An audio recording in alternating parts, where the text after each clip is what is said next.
All right, let's go ahead and get started. Name of the Father, the Son, the Holy Spirit. Heavenly Father, we ask you for your blessing on us this day, that everything goes well, that we do the best we can at our classes, that we wrap up the year well in this last week that we have, that you look after our families with the virus going around, and that you bless all those who might be inflicted with it. Special blessing on everybody this day, and that everything goes well for them today. In Jesus' name we pray. Amen. Father, Son, Holy Spirit. All right. How we doing today? Far and few between today. What do we got? We've got 14 guys in a 20-person class. Okay. I guess it's just that time in the year. Sam, I saw you sent me some email about a specific assignment. I'll take a look at that. Cool. Gary, I thought you said you were getting a haircut, bud.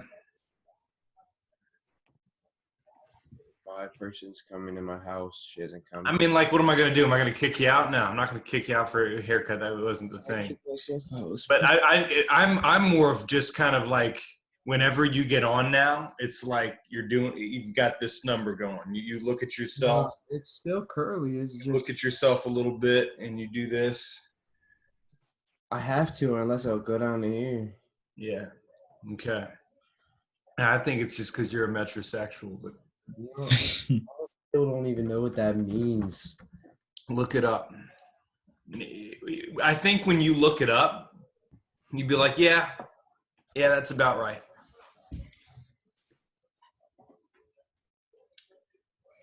All right. Tate, where are you? I'm right here. Yeah, but are you in an office? What's going on? Oh, no, I'm in my basement. Okay. All right. Eric Kaler, you doing all right? It's a nice vent you got there, man. Yes, sir. Okay. All right, so let's go ahead and get started. Go ahead and take your homework out.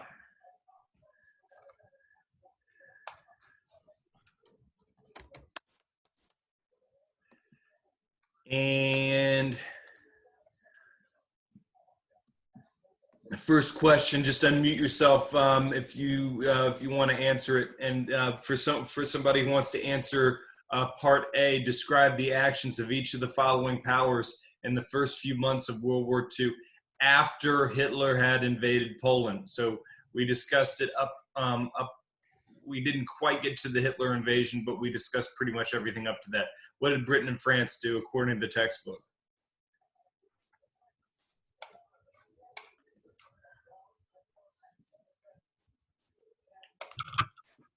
Bertha, you want to give it a shot? Not really, sir. Not really. I do it, Coach. All right, go for it. They basically did nothing.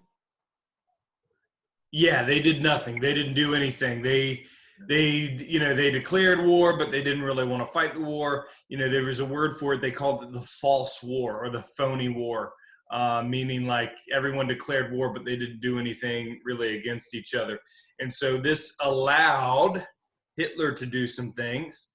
What about actions taken by the USSR? First of all, Part B. I got this one. Go ahead, Biggs.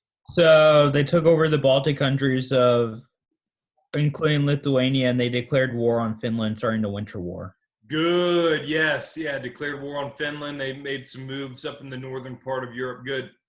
And then Wyatt, you want to do Germany?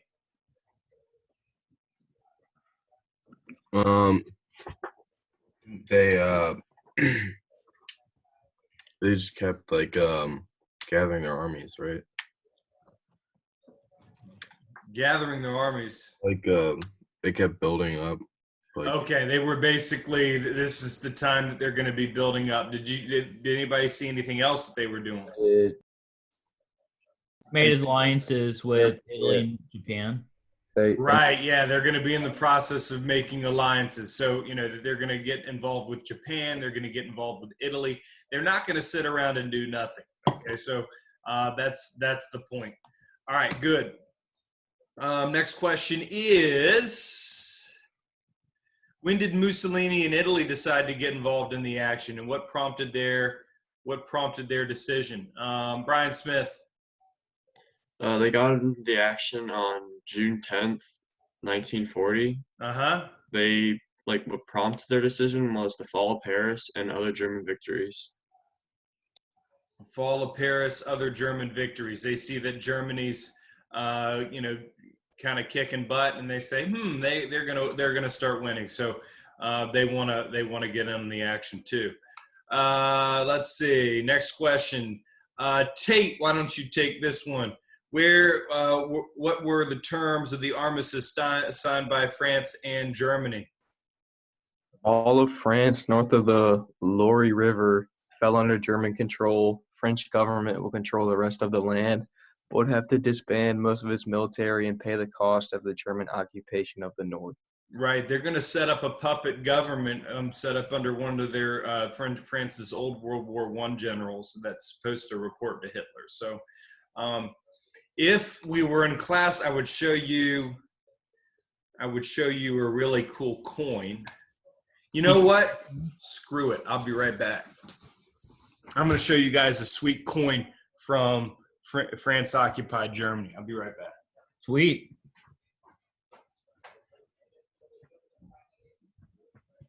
Family of rifles that I believe.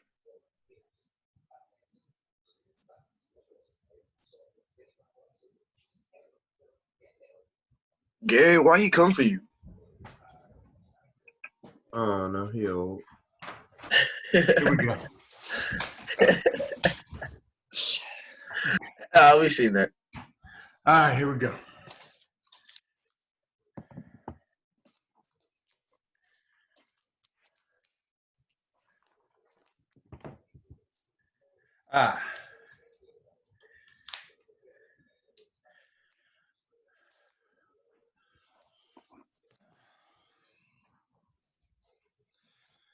So when Germany occupied France, they made them create new coins. These are aluminum, so they're really light. But does anybody know remember the French phrase from the French Revolution? What that was? 3 words.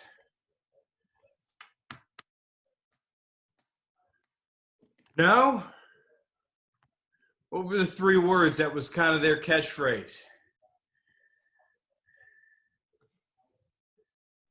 We got to amp up the enthusiasm a little bit.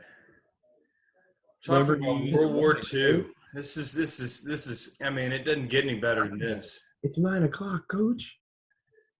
It's 9:10. I know, exactly. And we're at home. It makes it 100 times worse. Like, I'm looking at my bed. I'm at home. Yeah, but you probably in, like, somewhere else. I'm Probably been up since like 5 No, and been drinking coffee. I've been drinking coffee. So But look at this. Mr.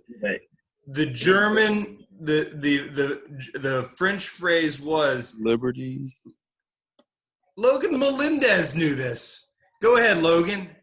I think it was at liberty, equality, and something fraternity.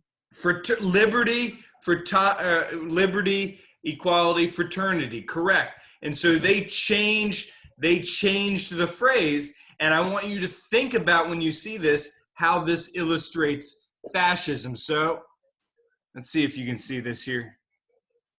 This is the German coin now. Can you guys see that? Nah, it's a little too blur. Yeah. So it says travail, family, patre. Okay. So family, obviously. What's patre? Father. Fatherland, right? So Yeah. fatherland, and then travail is work. So work, family, fatherland. How is that fascist? I know the Germans during World War II and fascist occupation referred to themselves as the fatherland. Yes, they're going to refer to themselves as the fatherland. So that's going to be a key there. I can see family also because they believed in a strong, like, recreating the Aryan race. Mm-hmm. So they're very big on family. Yeah, here's another coin I got.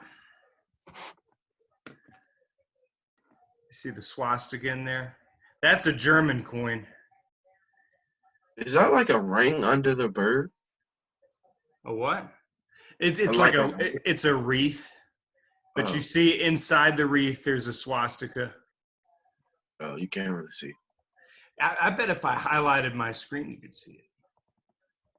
Spotlight video. You yeah. didn't change. Yeah, I mean, so- you can see like the reef, but you can't really see in it. Yeah, I can see what you're talking about. Yeah. Yeah. Oh well. If we were in school in person, you'd be able to see it. So you'll just have to stop by my classroom next year and look at it. Yep. Everybody's coming back next year, right? I know of a couple of you aren't. Zedric's not. Zedric? Yeah. Really? You're coming back. Yeah. That explains why I haven't seen him in my Zoom class since like March. Yeah. He's not coming back. Who else? Fred, I believe. Fred? Yeah. Oh, that's sad. A lot of it, I know that I've heard a lot of it's finances, that people just can't afford it. I mean, if your family loses a job, you lose like half your income. So, all right. So let's go ahead and get into. Oh wait, we got a couple more questions left. All right. What were the terms of the armistice signed by? Oh, we did that one. In spite of mainland Britain and even the city of London being bombed by Germany, how was Britain able to mount a resistance? I got this one. I got this one. Huh? Go I ahead. got this answer. Free France, they called it. Movement began under French General Charles de Gaulle, and with support of British government began an underground resistance. Yes. But how about beyond that? What was the British Air Force able to do? Didn't it like bomb something?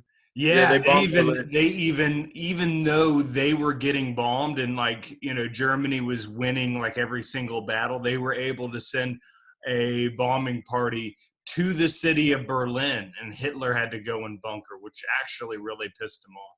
All right, number 5. What significant thing happened on the anniversary of Napoleon Bonaparte breaking his truce with Russia? And why might Germany have done this? Go ahead, somebody. Germany started their invasion of the Soviet Union. Right. Germany's going to start their invasion of the Soviet Union. And why might that have happened, Bigelow? It is believed that he invaded due to his highly anti-communist stance. Yeah, they said nobody knows for sure, obviously, because we can't ask Hitler today or, even after the war, but it was, widely known that Hitler hated the communists. Because it was opposed to fascism. So that could have been part of it. Also could have been what? What might have been another reason?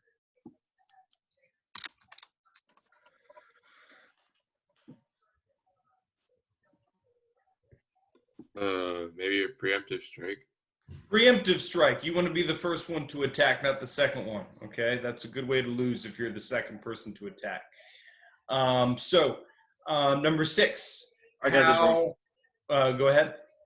Oh, the U.S. was helping Britain and Russia, and when Pearl Harbor got bombed, that made them join the war. When Pearl Harbor got bombed, that made them join the war. Yes. So U.S. gets involved, and all of a sudden, Germany becomes, is no longer the favorite to win this. Once the most powerful country in the world at this point in time gets involved. So not the best move by the Axis powers there. So when did we become like the most powerful in the world? We are now. I mean, we are at this point in time. So I would say following World War I, the United States kind of emerges from all that because all those European countries just beat each other to a pulp. The United States is the country who ends up emerging. Okay. But they, up to World War I, they really hadn't had a chance to demonstrate that they were the best. So it was almost like preseason rankings or something like that. They fought a little bit in World War I, but they were not nearly as involved as they would be in World War II. So we had like the smarter people, I guess. Smarter people. There's a lot of reasons. I mean, mainly because of the resources we have in our country. I mean, think about it this way. Think about how big the United States is. I mean, Russia's pretty big, though. Yeah, Russia's big, but think about the usable land. A lot of Russia's forest or like tundra, right? Mm-hmm. In the United States, we've got all of these. I mean, we've got farmland. Lots and lots of it. And all of it, by the way, is centered around what geographical landform that helps transport that food. River. Which river? Mississippi. Yeah, the Mississippi River. That is a huge benefit. Not only that, but think about this. Do you know how many U.S. civilian casualties there were in World War II? Yeah. Care to venture a guess? 9. 3 million? Not that many. European countries were suffering civilian casualties in the thousands and sometimes tens or hundreds of thousands in the case of Russia. The United States, total World War II casualties, 4. Do you know who this is? And all 4 were from one family. You said civilian? Civilian. Oh. Was it from like that ship bombing? No. Oof. So the story was Japan knew that Japan had kind of orchestrated this thing. They didn't just decide willy-nilly, hey, we're invading Pearl Harbor, right? Or we're attacking Pearl Harbor. They had a plan. And that plan was, listen, we start with knocking out their presence in the Pacific, and then we invade California on that coast. and they were talking about this invasion plan, and then they decided against it. Do you know why they decided against invading the U.S. directly? Yamato Ooh, I know. General said to his ear, the Emperor General said that there would be an American waiting for them behind every bush. Yeah, an American with a gun, right? Because Americans love their guns. So they said, land invasion, not such a good idea. So the question was, how do we end up impacting the American home front? Because we've got to affect it. And so there was a general who came up with the idea, well, hey, we've got this wind pattern that goes from Japan all the way over to Alaska and the west coast of the United States. So, and this is literally what the plan was. They said, let's attach bombs to balloons and send them over. And so they did thousands of these things, and they just sent them over. Most of them landed in the ocean or like in the Arctic and all these other places. But there was a handful that landed in the state of Washington, Alaska, Oregon. Some even made it into California. Active bombs from Japan. There was a family that was going hiking. They were going into like a national park or something like that. They stumbled across one of these things. Kids go up to mess with it. Family comes over, and the thing explodes, killing 4 people. Yeah. Horrible thing, but it really kind of gets to the point. Every time there's a big war, these European countries knock each other senseless. In the United States, do we experience any of that? No. Who are the biggest countries we have to worry about over here? Britain. Over here. Canada and Mexico. Canada and Mexico, and they don't really do a whole lot. No. Mexico's probably causes the biggest problems for us because they got people coming into our country that's gets people upset. I never even heard anything about Canada's army. Do they even have one? They do. It actually is going to be strong at times, but World War One, they actually sent a lot. World War One, they helped Britain out so much that Britain gives them independence. Says, hey, you guys helped out a lot. You have earned it. We'll give you your independence. So anyway, for what it's worth, I thought that was an interesting story. Okay, let's go ahead and continue. So we finished up the homework, and I think that means we just need to go straightway into the notes if I can find them. Oh, here we go. We're not going to worry about doing the warm-up question. Let's see. Present.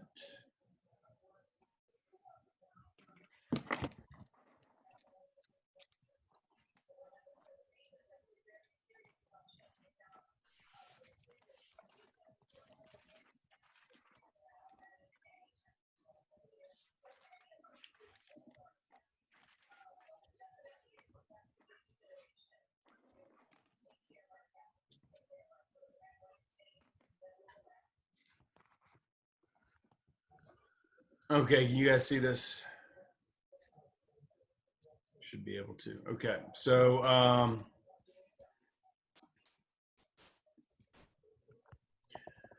this is a painting, and you know, kind of the artist of this painting ended up kind of making a name for himself for doing works of art that look like this. Anybody want to guess at who the author of this or the artist was?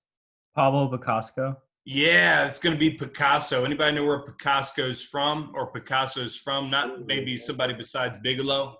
Italy, right? Not Italy. France. Pablo Picasso. Spain. Yeah. Hey, let's go. From Spain. And Come on, Coach Walker. Don't play with me. Yeah. Congratulations there, Darrell. You know where Pablo Picasso is from. All right. So this is a painting that he did. And this painting is a protest, right?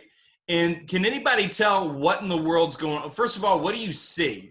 Darrell, give me something you see in this painting. All right, you got some animals. And then, well, you got some people. I see a broken sword on the ground. I see a light.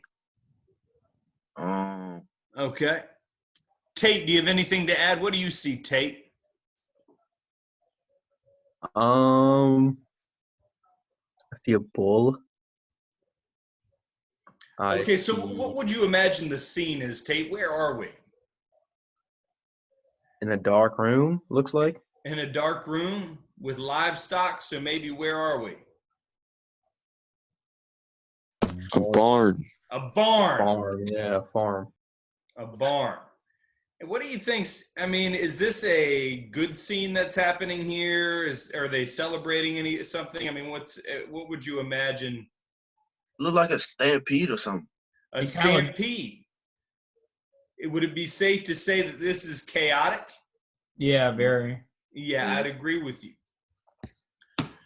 So what this painting is called Guernica, and it is a depiction of what a World War II Luftwaffe, which is the German Air Force, for lack of a better term, what it would have been, and this German Air Force would have attacked civilian populations. So it's depicting a German air raid or a bombing, something that has taken place on a civilian population. And it's meant to protest the violence of war, right? And just to give you an idea of the terror that you would experience in this type of situation, would you have any idea that you were being bombed before the bomb hit? No.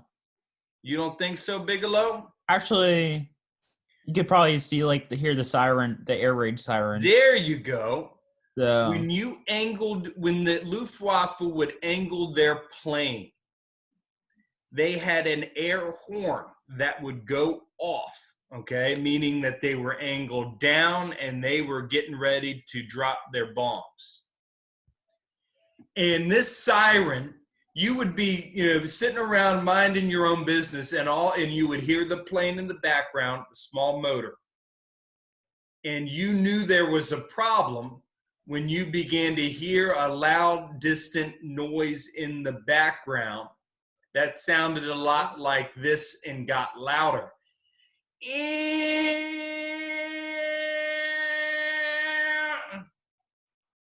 And then you have the impact. It's meant to show how awful war is, what it does to what it should be a peaceful scene in a barn, to animals and people who did not deserve it. That's what Pablo Picasso is trying to convey in this painting. Any other thoughts on that? You said to animals that don't deserve it? Yeah. Bull didn't, We eat innocent animals, Coach. We do eat innocent animals, but I think right. Okay. So Gary, you can kind of take that to the next level and I guess say that we should be vegetarians, but I think you're missing my point.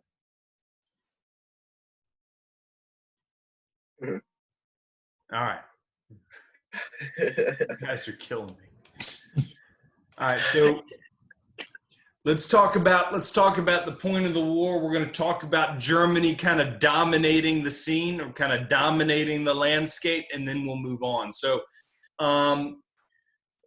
this is in the city of France. It's kind of a famous picture. And this is going to be when Hitler kind of comes through and everybody, I'll take that back. I think this is actually Poland. So that's the first thing we're going to talk about when Poland's lands get taken over and Hitler's coming through. So let's talk about what the last straw is going to be.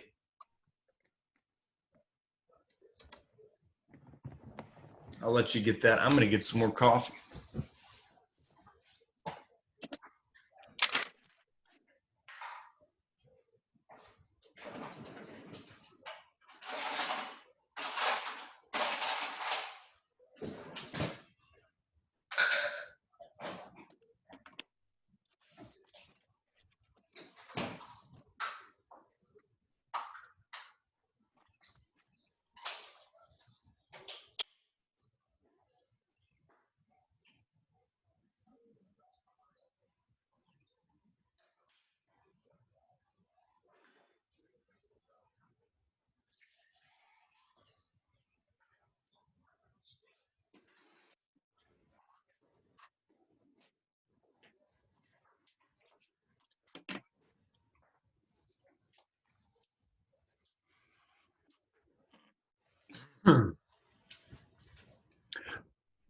Okay.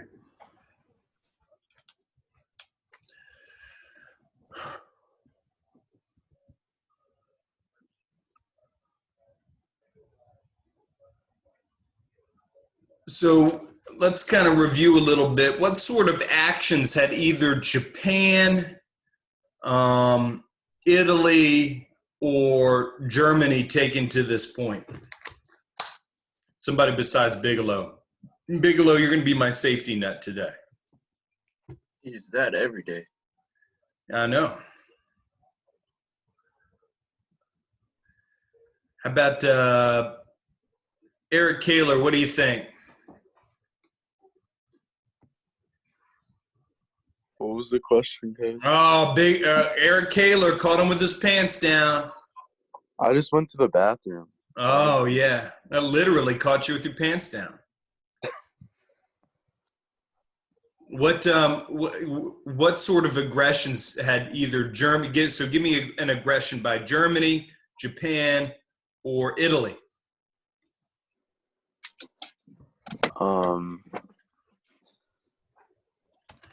I guess like them conquering other like places. I guess. I don't know. Oh, give me an example. Don't be lame. Coach, I got you. I know you do. Well, they took over France, the north, and We're not there yet. Let's see, Gary. Yes, sir. What was the question? You guys are killing me. I was writing the slide down, so I was kind of. Well, just focus on writing the slide then. Sam Saunders. I finished writing the slide now. What was the question? Fine, write this down. What?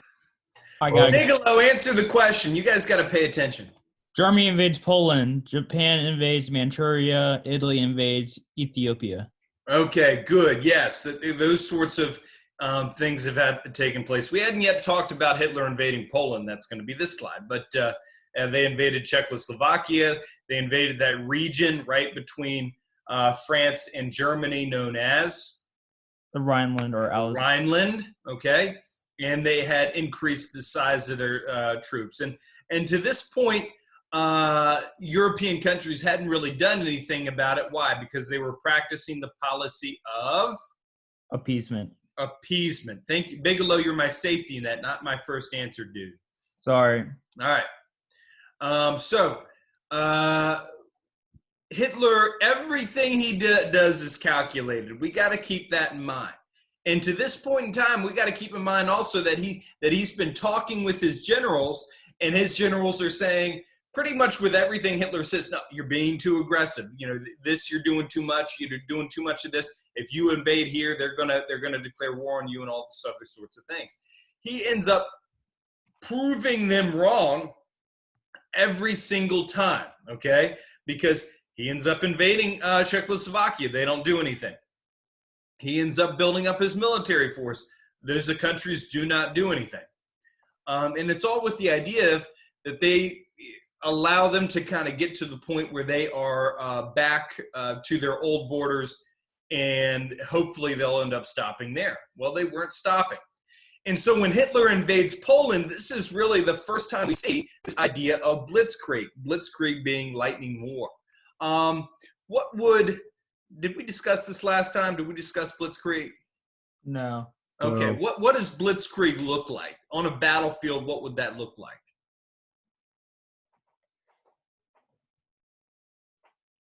Somebody besides Bigelow.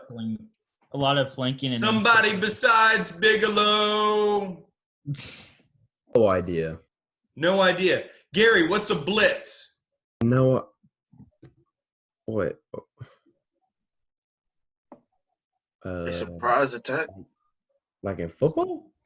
Like in football. When you run at the quarterback and trying to get the ball, coach. Okay, wow, that makes you sound real intelligent, Gary. Yes, when you run the quarterback and we're gonna get the football. We're gonna get the football. I'm not wrong though. We're gonna do that, coach. Go ahead. Is it when like they try to like go with one strike and try to take it all, like finish it there with that one strike? Pretty much. And And what they're going to use, they will use tanks, they will use infantry, airplanes. They take advantage of the technology that they have. How does that compare to World War One? They didn't have any crew. Well, and how did they I mean, conduct they had war in some. World War One? They have some, but they didn't really use it. Trench warfare. It wasn't super strategic, right? Tanks weren't going to be super useful. Planes weren't going to be super useful other than surveillance. It was really going to be in World War One all about hunkering down.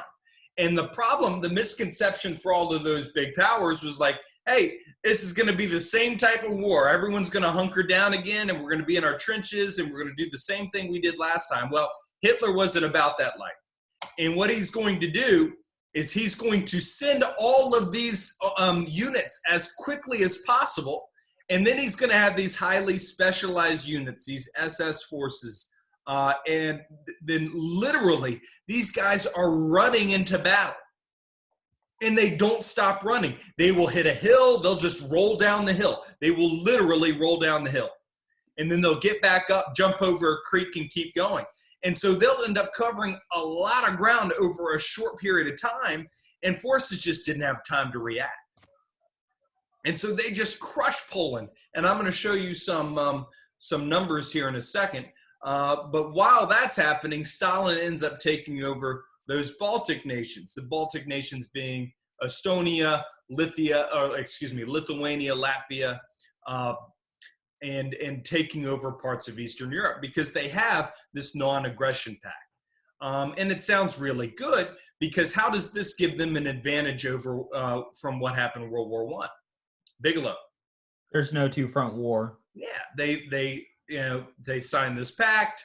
They removed the idea of a two-front war, at least in theory, right? Because the fact of the matter is Hitler knows he's a bad dude. Stalin knows he's a bad dude. And so really, how long can they trust each other? And that's really what this political cartoon's getting at. You know, can you really trust the villain on the other side? And it's going to be about who ends up attacking first. But at least for the time being, they've come up with a pretty good system. All right, so this is how the non-aggression pact would have looked. So you see Hitler ends up taking this area, the area in black, and then Stalin ends up taking this area. They basically stay out of each other's way and take the areas that made sense for each one of them. So let's talk about kind of the next stage of this conflict. As we mentioned before, poor France. France has a bad reputation, and probably rightfully so in World War II. Not so much in World War I. They did about as good as they could have possibly done. But in World War II, it doesn't go quite as well for them. They expected trench warfare. They expected to hunker down in trenches like last time. Not only that, but they had come prepared. They built up these forts. They had all these forts along the border like last time, and they fully expected for Germany to kind of smash up against those forts and for any offensive to get stopped. But, you know, all of this is kind of getting to Hitler's kind of getting this celebrity status at this point, that the Germans, that he's more popular really than ever because of the success he's seen as accomplishing his promise of restoring Germany's greatness. But really, unbeknownst to most German people, we're really going to see the implementation of these concentration camps at this point in time. But nobody really knows about that yet. It's important to keep in mind. People don't get involved in World War II or other countries like the United States, Britain. They don't fight Hitler to stop him from creating concentration camps. They do it to stop him from taking over the world, which is what Hitler's plan was.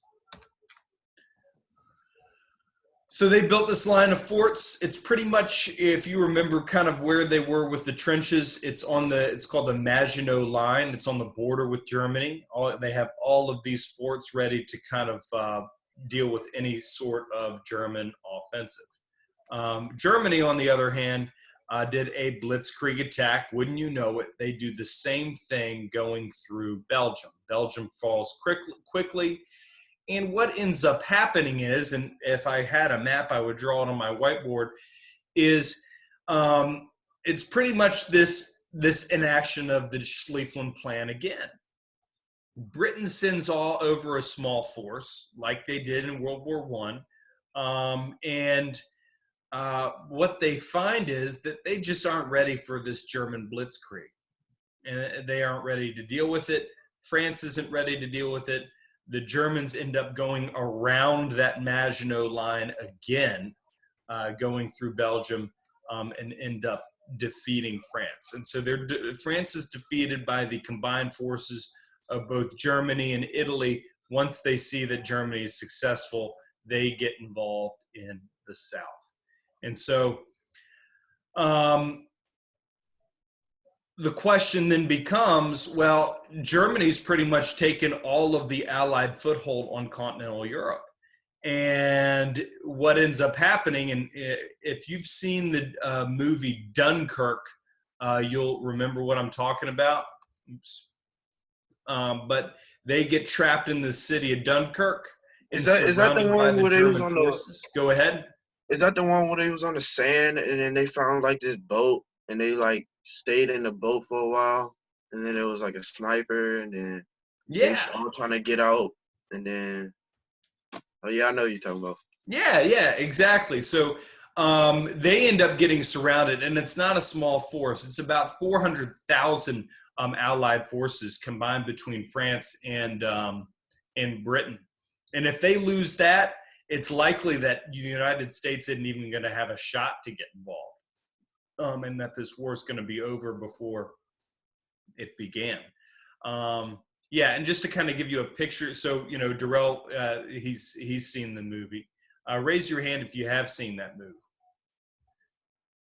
Okay, and if you played World War II Call of Duty, I think they have a map, multiplayer map, Dunkirk, and it's pretty accurate in terms of how it would have looked.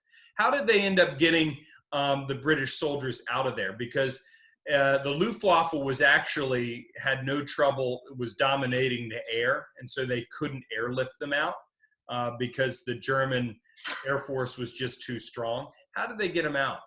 They use boats. A lot of times they use civilian boats. Yeah, also. they use civilian boats to come get them. Right, yeah. Churchill and Winston Churchill's going to send out a message to all the British people saying, hey, listen, we need your help. We don't have available ships. A lot of those ships got captured. So they end up basically civilian boats over to Dunkirk to save whatever forces they could and bring them back to Great Britain across the English Channel. Bigelow, you weren't supposed to answer. What? You weren't supposed to answer, Bigelow. Oh yeah, I'm the safety net. Bigelow's he loves World War II too much. Bigelow, I fully expect you to be on this time next week after you guys take your test and do the end of World War II with me. Next class, I can bring out my medals and stuff from World War II if you want. Yeah, please do. You don't think anybody will be in class at last week? Well, Gary, I was hoping that you're just so into what we're talking about. Actually, Gary, I didn't think that you would. You'd probably be too busy. Like, you're too excited for the malls to open back up. I hate malls. Yeah, right. Hate them. Despise them. Go to outlets. Go to the malls. The outlets are all right, but the malls are gross. Pop up the collar on your All the pink little shirt. 10-year-olds Walking around, prancing around.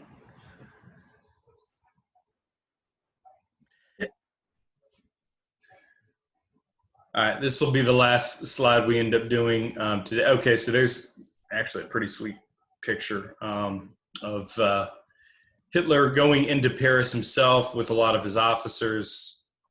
And so they there were no snipers that could kill him? What's that? There were no trained snipers that killed him.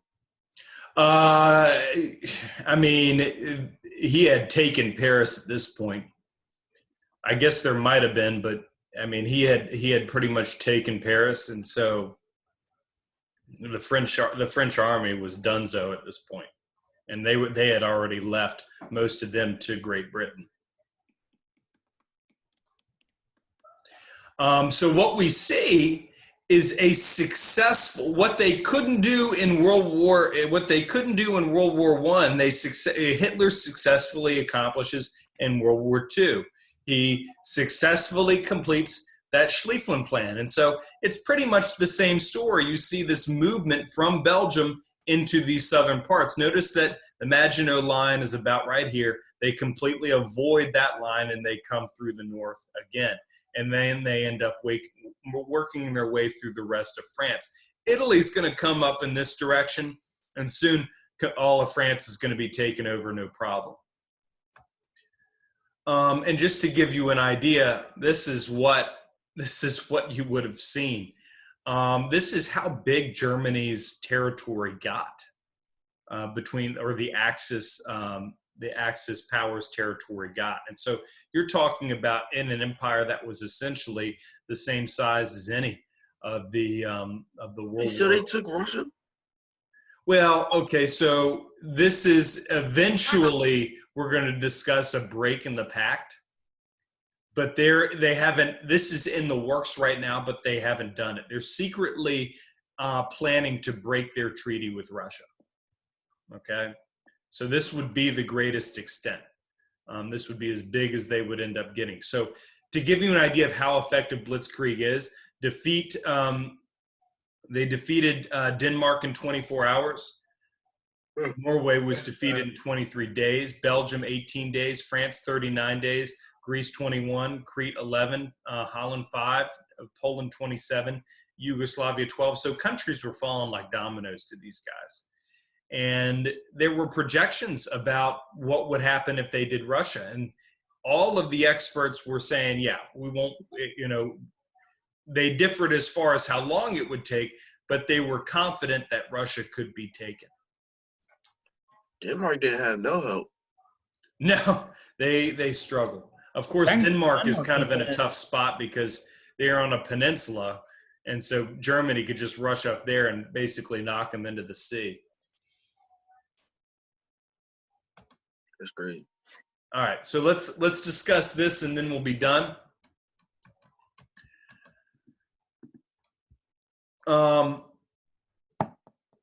So once Germany takes all of continental Europe, they really only then have to worry about they're going to shift their eyes towards taking Great Britain. And they couldn't just do a straight up land invasion. They were going to have to kind of pound Britain with their air force before they did anything else. So a reverse version of D-Day wasn't going to work initially. That hopefully, if they did a bunch of air raids, they could weaken them to the point where they would end up doing a amphibious invasion, almost like a reverse D-Day. And you can go to the British coast today and you can see that a lot of the same setup that they're going to have those, if you remember how D-Day would have looked, they're going to have those pillboxes. They're going to have those obstacles on the beach to keep Germany from landing. But Hitler's going to call for an air invasion at first. It's going to be called Operation Sea Lion. It's going to be an aerial assault of Britain, basically just bombing the heck out of them. And anywhere. It could be civilian targets, it could be military targets, but just bomb the crap out of them. And so it becomes a fight between the Luftwaffe, which is the Nazi Air Force, and the RAF, the Royal Air Force, which belongs to the British. RAF isn't as strong, not as many planes, but they end up putting up a pretty big fight. And the Luftwaffe are going to be under a pretty big disadvantage in terms of fighting over foreign soil. And it wouldn't seem like that would make a big difference. But think about this. If you shoot a German plane down and the pilot survives, What's the situation for that pilot? He's stuck in bad territory. He's stuck in bad territory. He's probably going to get captured at gunpoint by a British farmer or something like that, and wait until the authorities get there. But become a POW. Go ahead. He would become a POW, basically. Yeah, he would become a POW. So regardless of whether the pilot lived or died, the Germans are losing 100% of their pilots who get shot down. The Royal Air Force, on the other hand, what happens to them if they get shot down? They're still in Britain. They'll probably hide into a farm unless they could get somewhere. Right. Well, I mean, if they're in British land, they get shot down. They run back to their base and they go back up in another plane. There were several British pilots who ended up doing this. One guy got shot down, I think, 15 times. I think at a certain point you just say, okay, hey, maybe you're not the best at this. Maybe we send you. Yeah, maybe you should go over to infantry. Yeah. So was Germany the first ones to come up with a not a propelled plane but a jet engine plane or something like that? So actually, Germany's going to have jet engine planes too. But I mean, you got to keep in mind in World War I, they were basically operating with planes that would operate with an engine the same power or force as a car engine. So it wasn't going to move very fast. It was going to be really slow. Technology is going to be a lot better now. They're getting more horsepower and all that. Have you seen the movie Red Tails? No. Oh, that's a good movie. You need to go see it. But Red Tails, it was basically like the Tuskegee men. Oh, I saw that. Yeah, and they were based in Italy, and then they had to I believe Italy. Yeah, Italy. And why I asked that because they had propelled like propeller planes, and then like later in the movie, I think it was Germany or I believe it was Germany, but they had jet engine planes. So I was wondering. Yeah, jet engine planes. Not true jet engine planes until after World War II. Jet engines are. I mean, that's going to be pretty advanced technology for this time period. Mostly, it's going to be just a plain engine with propeller, almost like the engines that they have on commercial planes today. All right, and then so Hitler's going to end up abandoning Sea Lion. He tries to pound them into submission, doesn't work, and so Hitler gives up after 6 months. And so Hitler's got to come up with another plan. He's conquered most of Europe, but he really can't do anything against Britain right now. Even though he's tried to bomb them, it just doesn't look like they're going to give up easily. So he's going to look other places.